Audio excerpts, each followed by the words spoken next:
Hi, welcome back to ecology. Okay, so now we'll be talking about energy transfer in an ecosystem. So all the living organisms obtain their energy directly or indirectly from the sun. So in this case, right, the sun is the main source of energy.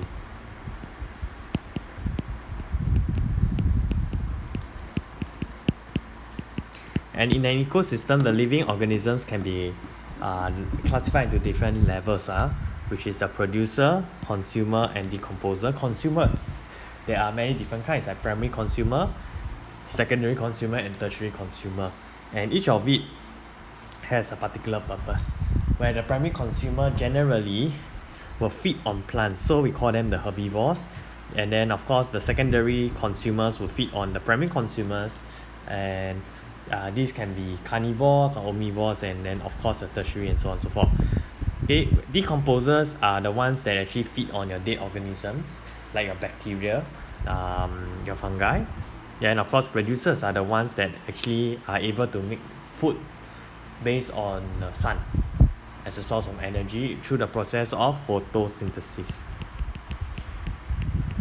So how energy is transferred is that the sun would actually provide energy for the producer convert the light energy into chemical potential energy, then it's transferred to the consumers. Some of it can be lost as heat and then passed on to the decomposers, and then of course this whole energy will be lost to heat again. And no way is this a cyclic process where it gets returned back to the sun as a form of light energy. So scavengers, they tend to feed on dead organisms, but they don't decompose them. Like, for example, your vultures. Vultures are a very big bird that would actually feed on the your dead organisms. Okay, next is one way to represent this display of energy transfer is using either a food chain or food web. You are required to know how to define a food chain and also a food web. So a food chain basically shows the sequence of feeding relationship among organisms, and this shows really how food is being transferred from one organism to another and energy. Okay, and for each of the position of it, right, we call it a trophic level. Okay, so in this case, right, the producer is the first trophic level, the primary consumer is the second trophic level, and so on and so forth. Generally, a trophic level always begins with a producer. So next is a food web. A food web is basically a complex network of interlinked food chain. That means multiple food chain coming together forms the food web, and you would see that the arrow, right, direction is always from the primary consumer to the secondary consumer, or from a producer to the primary consumer. So do remember the arrow indicates where the energy will eventually flow towards to. So this is an example of producer, primary consumer, secondary consumer, then this is your secondary consumer. Eagle can also be considered as a tertiary consumer if you use the snake to the eagle. Rat, snake, eagle. Grasshopper, primary consumer. Frog, secondary consumer. Snake can be a secondary or tertiary consumer, and eagle can be a quaternary consumer. So these are some examples of how the energy is flowed. Okay, now this is very important. You will need to know for exam, where exam likes to test on the amount of energy transfer. So do take note that only 10% of the energy is transferred from one level to another, and that 90% is lost to the surrounding. Mainly 90% is lost as a form of heat. Okay, but do take note that this 10%, right, is 10% based on the previous trophic level and not from the start. So one concept that one misconception a lot of students think is, let's say they want the energy from the snake, right, students will just multiply 10,000 times 10% to get the snake. This is wrong. You have to really work it out trophic level by trophic level, and that 10% will only be passed on. Same for energy. So this one, please do not get confused. Very important. Okay, it's based on one trophic level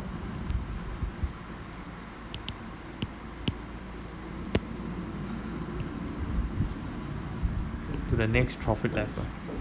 Okay, so This is the common exam question where they will ask again examples of how energy is lost. So you will need to you must memorize this again, these four. This one is important. And most of the time exam may require to label 2 or 3 of it. So respiration is actually how the organisms will use energy from the environment. Taking oxygen from the environment and then using their own mitochondria in the body to develop or oxidize glucose to form energy. Excretion is in a way like removal of metabolic waste material out of your body.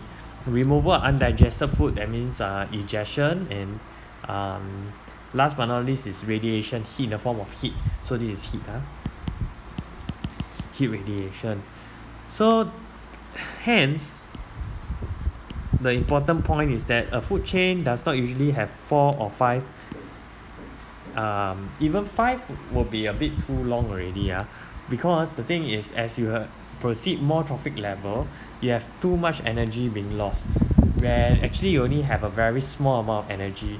So in this case, right, the amount of energy to support the organism at the end of the food chain is not a lot, so it's not very viable. A way to go about doing it is the last animal will have to eat a lot. For example, the lion has to eat multiple deers to get the same amount of energy as compared to the deer eating the grass. And another thing is generally, as each trophic level goes up, the predator tends to get stronger and bigger. So if you see things like, until the snake, for example, what can attack a snake? I say get eagle. What can attack an eagle? Human. Then what can attack human? Another human, or as you move on, it can be like Godzilla and things like this. Okay, so that's how dangerous the whole trophic level, if it's actually too big. So in this case, right, energy can also be represented in the form of a pyramid, and this is called a pyramid of energy. So always remember, the first trophic level always starts from the bottom, then subsequently onwards. And the first one must always be a producer. Now, for pyramid of energy, they are always upright, because the energy that has the most amount of energy always starts with the producer, and then at every point you lose 90% and only 10% move upwards. Okay. Next is how do we go about next, there are of course other pyramids like pyramids of biomass.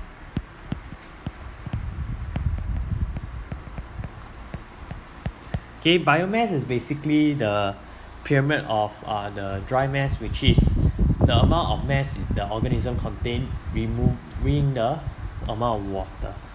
Okay, so there's also the other one, which is pyramid of numbers, where the numbers just represent the number of organisms living in a particular situation or environment. These two doesn't require to be upright.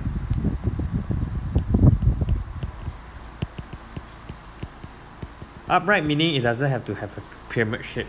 For example, let's say we look at a tree. A tree, there's only one, right? One tree. But within the tree, you can have multiple, maybe caterpillars. You can have like 1,000 caterpillars. And only 10 birds exist that hunts in the tree. So you can see this is not really an upright. This is an inverted kind of, it's an irregular kind of pyramid. Same for biomass. Okay, the total mass of ants is still less than the mass of one bird, and so on and so forth, as compared to the mass of a tree. So these are some examples of how it can be. Next, we look at conservation of energy.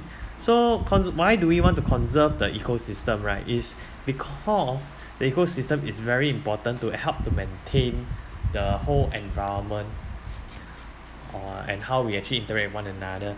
So for example, what are some activities that are very destructive? Overhunting.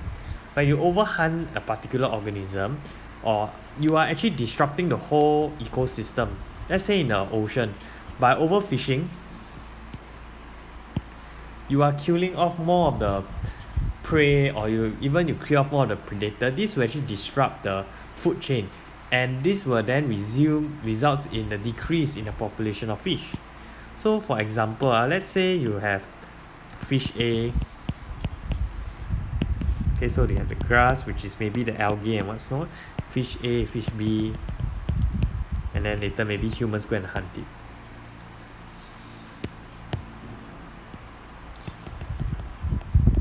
So let's say due to humans, we go and overfish fish B. This will result in an increase in the fish A population. Okay, and maybe fish A is a predator for other kinds of organisms. Then those other organisms will die off. Now what happens is if we don't eat fish, we eat fish B, but then you have fish C, and fish C basically kills off fish A. So what we do is we kill a lot of fish B, but we do a lot of let's do it the other way. So in this case, right, what we do is we introduce a new organism, fish C, to come in. Then this fish C competes with fish A for the grass to eat.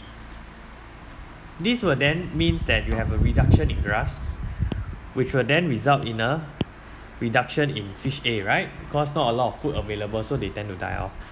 Then fish B doesn't have enough fish A to eat, it dies. And then of course we also will eventually not have enough fish B to eat. So these are some examples in which when one of the organism is affected, it will affect the whole structure. So basically, the more complicated your food chain is, the more stable it is. The more simplified your food chain is, right, the less stable it is, and chances are you will die off quite fast. Okay, so animals will actually become extinct or endangered because they are being hunted for food, or even for recreational purposes. Okay, and of course, destruction of all the forests or even the environment will lead them will actually kill off their shelter. So more towards of the land, right, will be deforestation, where we remove the trees. So all these animals will have nowhere to stay, they have lesser shelter, they are more exposed to predator, they tend to die off faster.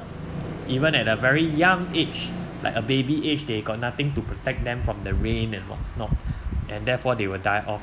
And when all this dies off, all of your animals will your whole ecosystem will be affected again. Next, the enhanced greenhouse effect, because trees are the main source of where we can convert all of our extra carbon dioxide back to oxygen for us to breathe. So without the trees, this will increase carbon dioxide into the environment, resulting in global warming. So global warming will then result in other things like your ice caps will be actually melted, rising sea level. You can even be increase the temperature of the environment. So these are some examples of the effect of global warming or greenhouse effect. Okay, then of course you have soil erosions, where when the trees are no longer there to protect the soil, what will happen, or the roots to hold the soil together, the soils will be exposed to rain. So this rain will actually dissolve the soil and it will be washed down to the ocean. And what will happen is this will actually increase the height of the ocean or the river, and it may even disrupt or destroy the habitat of the marine environment. Okay? Then of course reduce oxygen, this one already discussed. So some ways to actually conserve ecosystem is through the careful use of natural resources, which can be limited and at the same time without bringing actually harmful effects to these organisms. So we have a part to play to protect and improve the survival of plants and animals. Plants, because they have also their medicinal properties, which we also can use. Okay, and mainly for shelter for the animals. So some measures you can do not overhunt, protect your endangered species, reduce deforestation, recycle, and of course to avoid land and water pollution. Okay. So next we look at what are some of the main comparison between breathing, respiration, and photosynthesis. So breathing and respiration, these are two separate processes, where breathing is more of a physical process, and respiration is a chemical process. So breathing is whereby your body will actually try to take in oxygen into your body without any form of chemical reactions. That means they don't involve enzymes, they do not involve the creation of new substances. Whereas aerobic respiration, it requires the conversion or breakdown of food into energy using oxygen. Photosynthesis will just be the opposite of food respiration, where respiration use to convert oxygen into carbon dioxide. Photosynthesis will be creating glucose and oxygen from carbon dioxide and water. So photosynthesis requires your chlorophyll, whereas chlorophyll is not needed in respiration, and that respiration can take place in daytime or nighttime. It doesn't require light. However, for photosynthesis, it requires light to occur. Okay, so we have come to the end of